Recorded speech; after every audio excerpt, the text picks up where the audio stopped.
Bon alors pardon pour ce titre un peu débile, enfin pas débile mais qui n'annonce pas le contenu. Donc je vais remettre le pourquoi je l'ai titré comme ça, mais c'est pas très important. J'ai trouvé que c'était pas mal de faire honneur à une personne. J'étais dans un space et alors moi j'ai l'habitude maintenant de plus en plus de ne pas introduire mon formalisme et mon paradigme.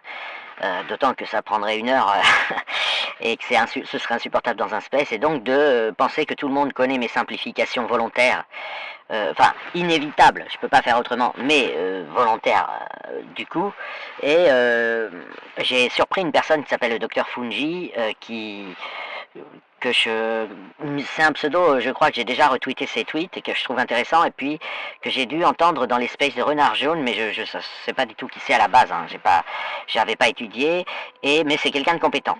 Et ça s'entend, bref, enfin moi je vois tout de suite si quelqu'un connaît les trucs ou pas. Et j'ai tenu un discours qui lui a déplu, mais je crois que c'était surtout basé sur effectivement le fait qu'elle connaissait pas mon paradigme dans les spaces, où je fais des gigantesques caricatures pour être compris de tout le monde, en sachant que les gens vont remettre automatiquement eux-mêmes la modération, donc j'ai pas besoin de le faire. La modération sur mes propos, ils vont en faire ce qu'ils veulent, voilà. Et en fait, c'est un moment où j'expliquais que il n'y aurait de solution au Moyen-Orient que si l'islam disparaît. Alors c'est vrai que j'ai pu donner l'impression, et ça pour le coup, c'est une erreur de ma part gigantesque, qu'il fallait faire disparaître l'islam du Moyen-Orient pour solutionner le problème. Or, il se trouve qu'au Moyen-Orient, il y a la guerre. Et je ne me prononce pas sur la guerre. Je ne suis pas du tout compétent. Mais ce qui est certain, c'est que enfin voilà, quand il y a la guerre, il y a la guerre. Fin de l'histoire, quoi. Et donc, ça servait, enfin, je vois pas par quel moyen, et en plus, je ne dis pas que ce serait utile, sur un territoire de guerre, où les gens sont totalement, comment dire, soumis à la situation de guerre, et doivent prendre des décisions tout le temps, d'aller attaquer un dogme. Du coup, bon, comme je ne l'ai pas précisé, je me suis fait renvoyer à mes cours, je sais plus, il y a une expression, mais je sais plus comment on dit, par les autres du space, donc juifs, israéliens et juifs, qui m'ont dit Israël ne fait pas la guerre à l'islam, c'est l'islam qui fait la guerre à Israël, ce qui est exactement ce que je pense. Hein. Il n'y avait pas de désaccord, mais du coup ils ont eu l'impression peut-être que moi je disais que Israël faisait la guerre à l'islam, donc évidemment non, je l'ai jamais dit, je l'ai jamais pensé, et je pense même le contraire. C'est visible, et par ailleurs j'ai quand même des amis qui savent comment ça se passe en Israël et qui savent que là-bas les femmes ont le droit de mettre le voile, etc. Enfin que c'est, voilà, il y a des trucs qui sont pas possibles en France qui sont possibles en Israël pour l'islam, voilà. Et donc je suis au courant en fait que Israël fait pas la guerre à l'islam, même si je l'ai pas dit, et surtout je ne voulais pas le dire, et surtout je ne recommande pas que Israël annonce faire la guerre à l'islam. C'est déjà très suffisant que l'islam lui fasse la guerre et veuille rayer tous les juifs de la carte du monde. Hein, je rappelle que l'islam est nazi, c'est le Coran qui l'ordonne, et voilà, les textes islamiques sont nazis. Par contre, il a émergé donc du coup, Dr Fungi qui a dû penser aussi que je disais ça ou quelque chose de proche, est monté et a donné plein de précisions qu'elle seule pouvait donner de par ses compétences, puisqu'apparemment c'est ça en plus son domaine d'études professionnelles. Et elle a rappelé quelque chose dont a émergé, donc elle a corrigé mes simplifications, etc. Moi j'ai dit la Belgique est tombée, je l'entends dans un sens. Elle a donné des précisions, elle a dit que c'était pas gagné pour l'islam en Belgique, d'islamiser la Belgique. Elle a aussi, elle voulait donner des précisions, mais elle n'avait pas le temps sur l'Angleterre, la Grande-Bretagne. Voilà, mais moi de toute façon, quand je dis tomber, je l'utilise dans un sens qui est le mien, qui est devenu de facto ultra tolérant. On a vu un djihad officiel se passer en Israël, enfin une domination officielle par l'islam. On a vu des forces de l'ordre avec des mecs derrière, tels des talibans qui surveillaient tout ce qu'ils disaient, annoncer ceci, annoncer cela. Enfin, non, ça donnait presque l'impression qu'un coup d'État avait réussi, même si c'était pas le cas. Je connais la volonté symbolique de l'islam. Quand vous avez des talibans derrière des flics, avec le flic qui est en train de dire un truc complètement soumis à l'islam, symboliquement c'est très fort, mais je vais pas plus loin que ça, c'est ce qu'on a vu, c'est ce que tout le monde a vu. D'ailleurs il y a eu beaucoup de vidéos et des émissions alors moi j'ai pas la télé, mais j'ai vu des extraits d'émissions de télé sur ce qui s'était passé en Angleterre, et c'est dans ce sens-là, comment dire, quand je dis l'Angleterre est tombée, je ne déduis pas, je n'induis pas, je ne généralise pas. Je dis juste le fait qu'on a vu ces images, c'est des images qui n'auraient pas dû exister, et c'est dans ce sens-là que je l'entends. Après, pour la Belgique, c'est pour une toute autre raison qui n'a rien à voir, si je le dis, c'est qu'ils ont interdit la parole forte, les paroles d'extrême droite, les paroles radicales. Ils ont classé tout ça dans l'extrême droite et ils ont dit, c'est le système belge, ils ont dit pas de télé. Donc imaginez, c'est comme si en France, Zemmour et Le Pen et tous leurs proches passaient jamais à la télé, voilà, jamais. Bon, vous avez que France Inter, BFM, etc., mais jamais d'interview. Bon, en gros, en Belgique, c'est un peu enfin, une partie de la Belgique, c'est pareil, hein, Dr Fungi m'a rappelé qu'il y avait d'autres médias dans d'autres régions de la Belgique qui n'avaient pas fait la censure, mais globalement, il n'y a pas de CNews possible, il n'y avait pas de CNews possible, c'est ce que disait, alors là c'est un article assez sérieux que j'ai lu et qui faisait des dizaines de pages, et Dr Fungi a dit que c'était valable dans certains endroits de la Belgique, mais pas dans tous, voilà, il fallait préciser mes simplifications, et moi là je suis en train de préciser dans cet audio ce que je voulais dire, puisque en space c'est jamais très facile. Par contre, il y a quelque chose qui a émergé, c'est pour ça que je vais mentionner, j'ai mentionné ou envoyé la vidéo, je ne sais pas, à Renato Renard-Jaune, qui sont les deux correspondants, enfin deux camarades Twitter relativement éloignés du monde des apostats et des blasphémants, mais qui s'inquiètent, qui s'inquiètent intelligemment, qui ne sont pas ultra fanatisés comme certains autres des Space, et donc en particulier la thèse de Renato, qui a émergé comme étant profondément confirmé par l'intervention de Dr Fungi et l'intervention, bon après les autres des space, je sais pas, hein, ça peut varier, hein, c'est pas parce qu'un autre dit ceci que dans un autre space, un autre dit cela. Apparemment, il y a des gens qui n'ont pas du tout apprécié que je sois à ce point contré, bon après c'est normal, c'est des space, et qui se sont abonnés à mon compte, probablement, enfin j'ai observé une salve d'abonnements qui semblait vouloir dire ouais t'as eu affaire à certaines personnes ayant des idées bleues, mais nous on pense vert, enfin voilà, on s'abonne. Parce qu'en général sinon il n'y a pas d'abonnement, hein. Voilà. L'expérience m'a montré que j'ai pas d'abonnement, surtout que je suis shadowban, donc j'ai d'autant moins d'abonnements, et tant mieux parce que ça me permet de pas être censuré et de pouvoir poster ce que je veux sans faire sans provoquer trop de signalements. Il a émergé un truc très fort, j'ai trouvé, de cet échange, bien qu'il n'ait pas duré longtemps et qu'il n'ait pas été enregistré parce que j'ai vérifié, l'autre n'a pas mis le règle de... C'est dommage, hein, c'est dommage, les règles devraient être automatiques, je trouve, mais bon, passons. C'est cette idée que l'identité, que l'islam peut servir d'identité. Alors c'est une idée qui est tellement chère à Renato qu'il la défend H24, mais là, elle a été, comment dire, affirmée en filigrane pendant toutes les réactions passionnées auxquelles j'ai eu affaire, qui ont, sans le vouloir, dans les inconscients qu'aurait pu écouter, après, un Space Twitter, c'est pareil, les gens y mettent, ils font la cuisine, etc. On n'est pas sur du séminaire universitaire, mais, et puis même dans les séminaires universitaires, ça dort beaucoup. Mais j'ai éprouvé le besoin de faire cet audio parce qu'on avait le sentiment, et c'est un sentiment très fort, je trouve, qui émerge de toutes les discussions que j'entends, que les gens font le cadeau, je dis bien font le cadeau, aux adeptes de l'islam, donc aux musulmans en général, hein, que c'est une identité. Voilà. Alors je dis pas que c'est vrai ou que c'est faux, mais je dis que ces discours leur font ce cadeau. Il faut bien comprendre, hein, il ne s'agit pas ici d'un discours de savoir si c'est plutôt vrai, plutôt faux, là. On se doute bien que c'est fortement vrai, on le voit tous les jours. Mais dans les mots, ils leur font ce cadeau. Et ce qui fait que les autres des Space, quand ils ont eu l'air de s'opposer à moi, bien qu'ils savaient, enfin ils me connaissaient, l'autre, il sait que je suis pas, enfin il sait qu'on peut s'opposer à ce que je peux avoir l'air d'avoir dit, mais sans le dire. Il savait qu'il s'opposait pas vraiment à moi, mais quand il dit Israël ne combat pas l'islam, en fait il veut dire Israël ne combat pas les musulmans. Et on a eu une autre intervention d'un autre, un David, qui a dit à quel point il pouvait remercier un certain nombre de musulmans de les avoir aidés et de leur avoir parfois sauvé la vie. Et donc là, et moi en l'occurrence, ma vie, il se trouve qu'elle a été aussi sauvée par des musulmans quand j'ai blasphémé, qui m'ont soustrait et qui m'ont aidé à disparaître. Hein, aujourd'hui j'ai disparu puisque je suis recherché pour être exécuté par l'islam. Donc on voit qu'ils n'ont pas compris. Alors, qu'ils n'ont pas compris ce que j'ai dit, mais ça c'est pas de leur faute. C'est moi qui ai simplifié, mais surtout, on voit à quel point les extérieurs à l'islam attribuent d'office l'identité musulmane à des gens qui sont adeptes de l'islam. Et ça, je tenais à le dire, c'est ce qui a émergé de cet échange, qui a eu l'air un échange entre gens qui avaient des désaccords, alors qu'il n'y avait pas de désaccords, c'est juste moi qui, avec mes simplifications, j'ai involontairement provoqué des réactions un peu véhémentes, et surtout des désirs de précision et de nuance. En l'occurrence, Dr Fungi a trouvé l'occasion, à la suite de ce que j'ai dit, de dire qu'il fallait se méfier, que l'Occident et Israël n'ont pas les mêmes buts, que l'Occident peut se montrer au moins en apparence néocolonial en estimant qu'Israël va l'aider à lutter contre l'islam et qu'il ne faut pas... c'est une erreur. Et voilà, après elle a donné des explications, je ne peux pas l'imiter, je ne peux pas réciter, je n'ai pas retenu par cœur, mais j'ai bien compris le message. Mais surtout, moi, évidemment, j'étais pas du tout néocolonial, j'étais à l'inverse. J'étais, avec mon consentement, colonisé, entre guillemets, par la puissance militaire d'Israël, dont j'espère la victoire, parce que ça nous aidera, et non pas... Et je regrette que nous n'aidions pas Israël. Mais je ne dicte pas à Israël ses buts, c'est une évidence. Je suis un petit grassouillet du fin fond de la France.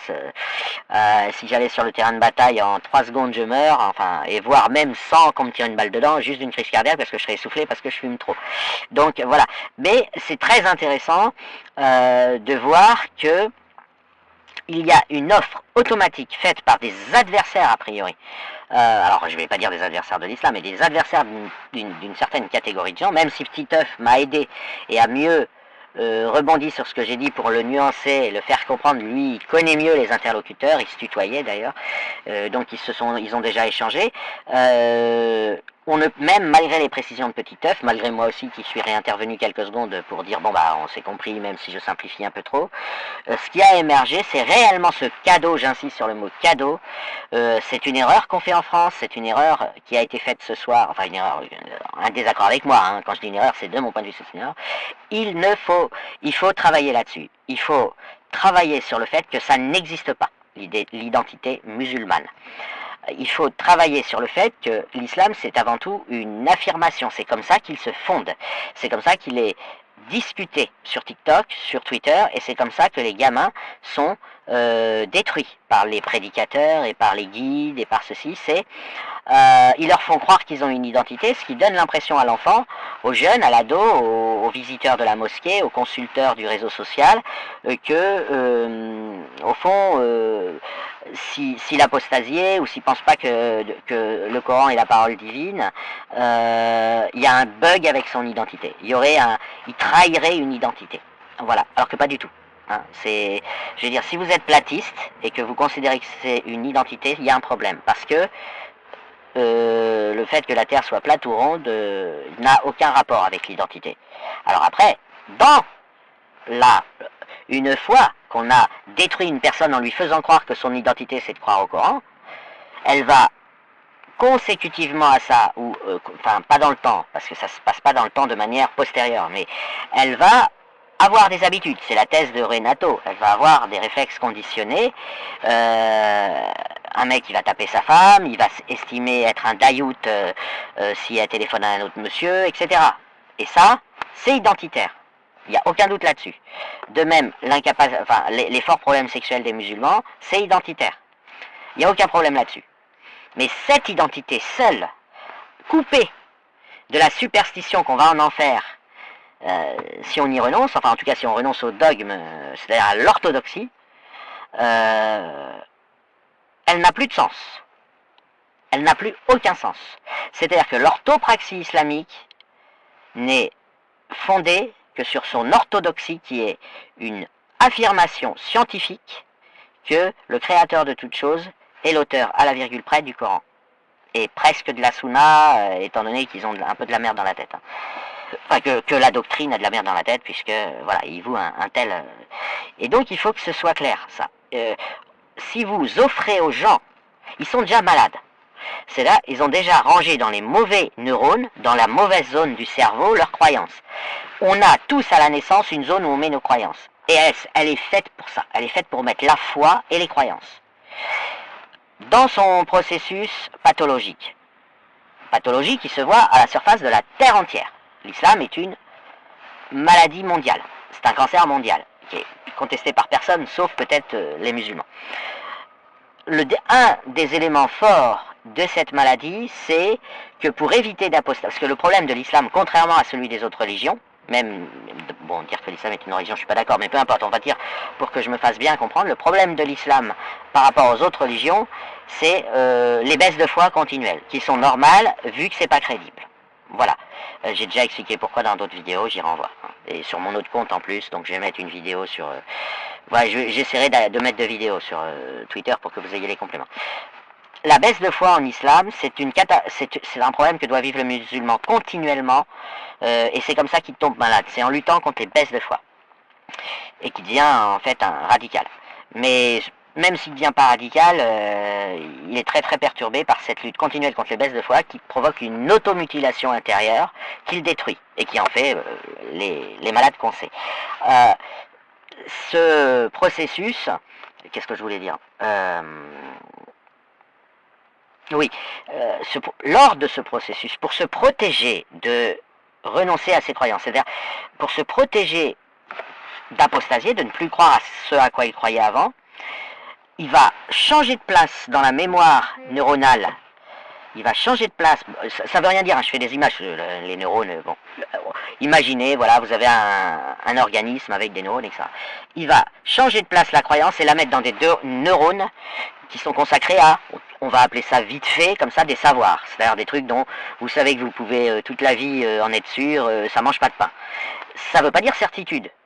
Ces savoirs-là, ça veut pas dire certitude. On s'en fout, rien n'est sûr. Hein. Bon.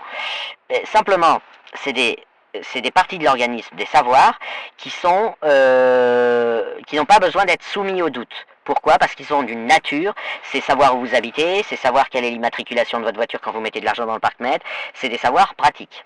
C'est-à-dire, c'est des savoirs, au pire, s'ils sont faux, vous aviserez à ce moment-là. Il n'y a pas besoin de douter d'eux avant. C'est pas conséquent, ça mange pas de pain. C'est savoir où vous avez rangé les photos du week-end dernier. Des trucs comme ça. Et ces savoirs n'ont pas la nature de croyance, ils sont pas soumis au doute, ils ressemblent à des certitudes légères. De même que les savoirs mathématiques, si vous voulez, ils sont dans les mêmes cases que les savoirs mathématiques, alors qu'ils ne sont pas des certitudes absolues, c'est simplement que s'ils étaient faux, ce serait pas grave, parce qu'on aurait le temps de gérer leur fausseté au moment où cette fausseté deviendrait importante dans la vie. Et donc, quand vous avez rangé des croyances, des superstitions religieuses, des croyances dans ces neurones-là, vous tombez malade. Elles ne sont pas au bon endroit. Voilà. C'est-à-dire que vous êtes bloqué, en quelque sorte.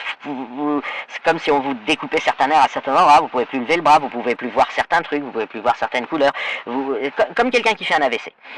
Et donc la personne contaminée à l'islam qui subit ces mutilations va effectivement, à tort si elle veut se soigner, hein, disons ça aidera pas sa guérison et ça rendra la maladie beaucoup plus accrochée à son organisme, le vivre comme une identité, ce qui est en fait tout à fait naturel, parce que si savoir où vous habitez, à quoi ressemble votre clé sur votre trousseau pour pas chercher, essayer toutes les clés à chaque fois, savoir où vous avez garé votre voiture, bon ça c'est de la mémoire, mais vous voyez ce que je veux dire, ces savoirs-là constitue une identité. L'endroit où vous habitez, le nombre, quel étage vous habitez dans l'immeuble, quelle est la meilleure boulangerie du quartier, ça constitue une sorte d'identité superficielle. Mais vous pouvez étendre ça à plein de choses et vous avez une identité.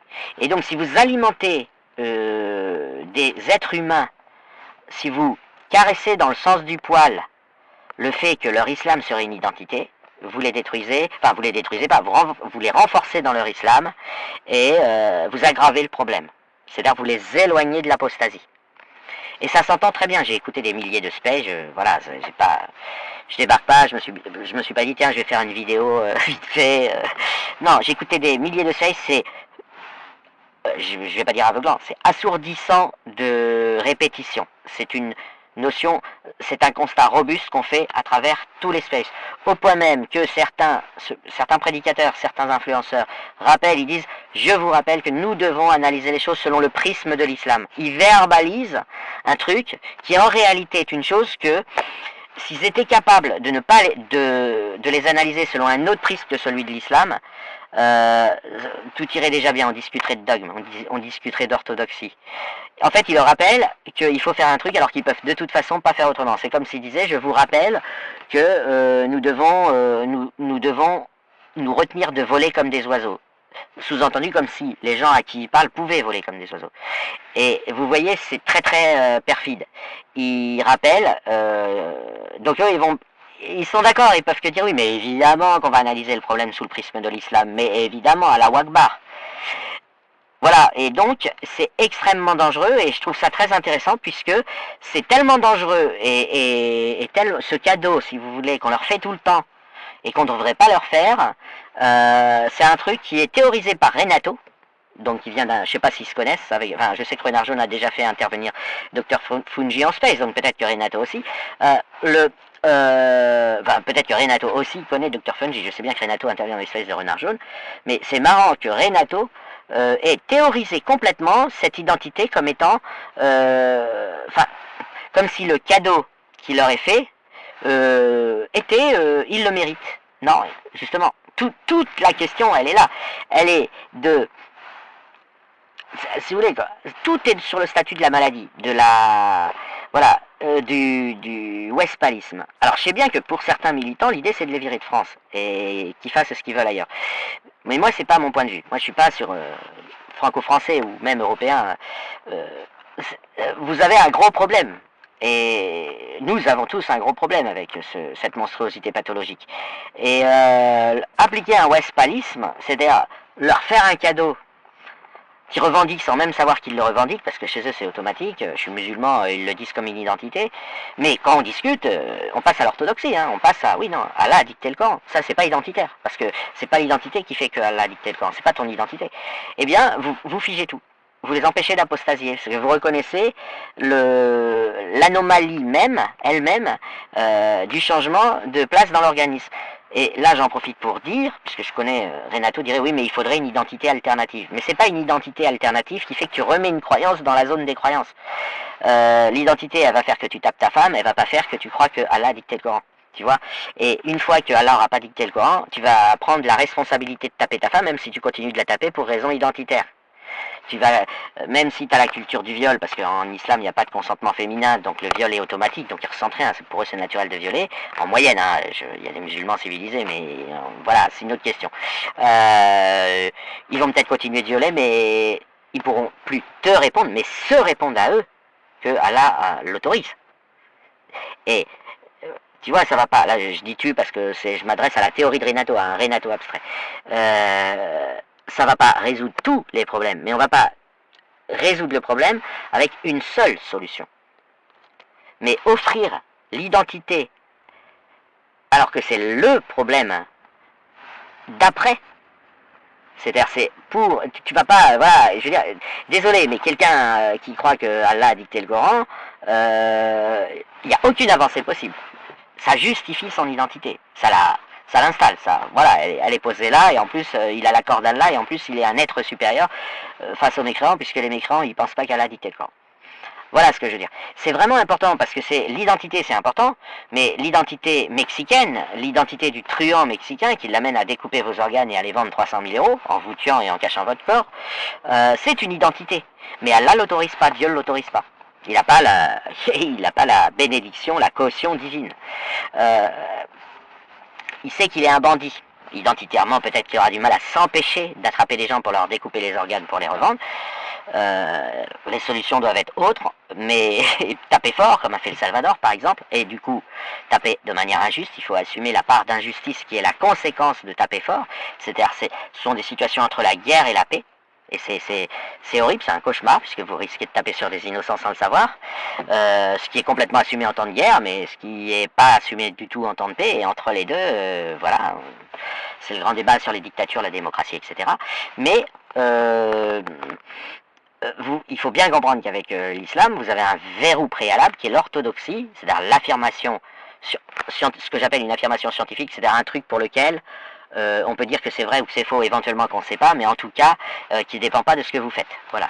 Vous n'allez pas faire par vos actions que Dieu a dicté le Coran. Il l'a dicté ou pas, mais vous n'allez pas faire par vos actions, vous n'allez rien changer.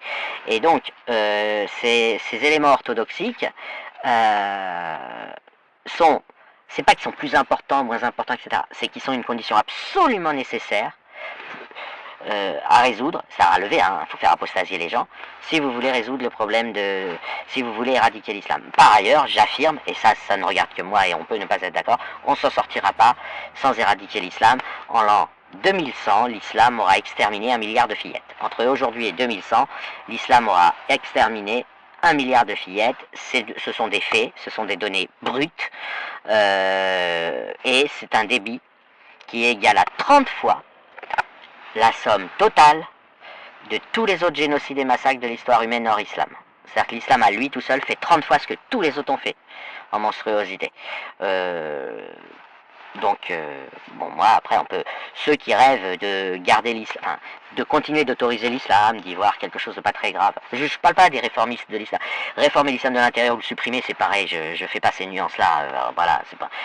sinon, on parle 3 heures et déjà j'ai parlé pas loin je risque d'atteindre 40 minutes. Donc, je ne parle pas des nuances, voilà, islam bisounours, il y a un islam rose aussi qui a été énormément défendu sur internet comme espoir. Bon, tout ça, j'appelle ça des stratégies diverses et variées de gens qui souhaitent en terminer avec l'islam et qui utilisent des moyens détournés. Je me prononce pas sur lequel est le mieux, je me prononce pas sur est-ce que c'est plutôt Chalgoumi qu'il faut suivre ou plutôt Sophia Aram. Bon, les discours de Sophia Aram sont quand même plus cash, d'ailleurs moins critiqués par les musulmans eux-mêmes, donc ils estiment peut-être qu'elle est moins dangereuse, c'est peut-être un signe, mais j'ai pas l'impression qu'ils trouvent Chalgoumi très dangereux. Enfin bref, l'un comme l'autre sont des propositions de solutions pour en finir avec l'islam, donc je ne considère pas Chalgoumi comme un musulman, par exemple. Voilà. Personnellement, je pense qu'il faut que l'islam disparaisse de la surface de la planète et que, pas naturellement, mais en y travaillant avec des moyens gouvernementaux gigantesques. Voilà. Je pense qu'en plus c'est un investissement d'avenir. Voilà, donc, mais ça, c'était pas l'objet de ma vidéo. L'objet de ma vidéo, c'est de dire que tant que vous aurez c'est comme, vous savez, comme dans les films de science-fiction, on attaque un vaisseau, mais il a un champ magnétique qui fait que toutes les bombes s'écrasent sur le champ magnétique sans toucher le vaisseau. Et ben c'est ça l'aspect cultuel, ça c'est l'orthodoxie, c'est ce qui fait que rien ne touche un musulman tant que vous n'avez pas percé ce bouclier cultuel. Voilà, bon bah je m'arrête là parce que c'est pas facile de faire des discussions comme ça tout seul dans sa voiture. Bref, voilà.